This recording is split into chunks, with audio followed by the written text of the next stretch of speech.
vacances. Les abandons restent très nombreux, alors qu'il existe pourtant de nombreuses alternatives. Emmenez votre animal de compagnie sur votre lieu de détente, c'est une option.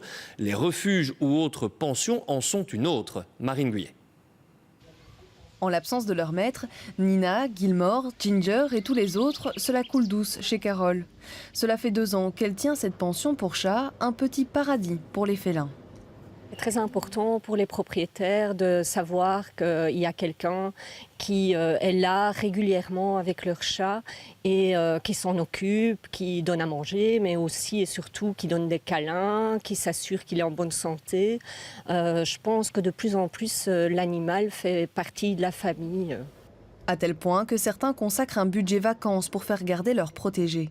Il vous faudra dépenser entre 11 et 20 euros par jour en fonction de la pension et des services proposés. À cela s'ajoutent les frais vétérinaires. En plus des vaccins de base, les chiens devront être vaccinés contre la toux des chenilles, sans oublier les traitements antiparasites. Autre option, prendre votre animal en vacances avec vous.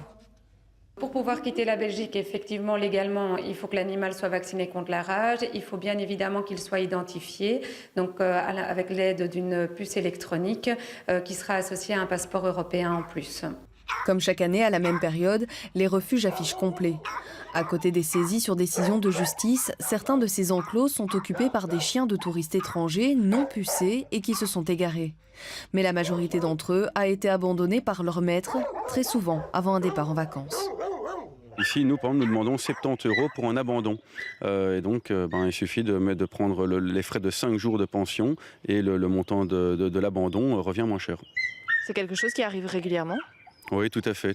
Et même ce qui arrive de plus en plus régulièrement aujourd'hui, c'est que les gens viennent abandonner leurs chiens sous le prétexte de dire « je l'ai trouvé sur la voie publique ». Et en fait, c'est leur chien, tout simplement. En ce début juillet, ce refuge a accueilli 11 nouveaux pensionnaires en une journée, dont 7 abandonnés.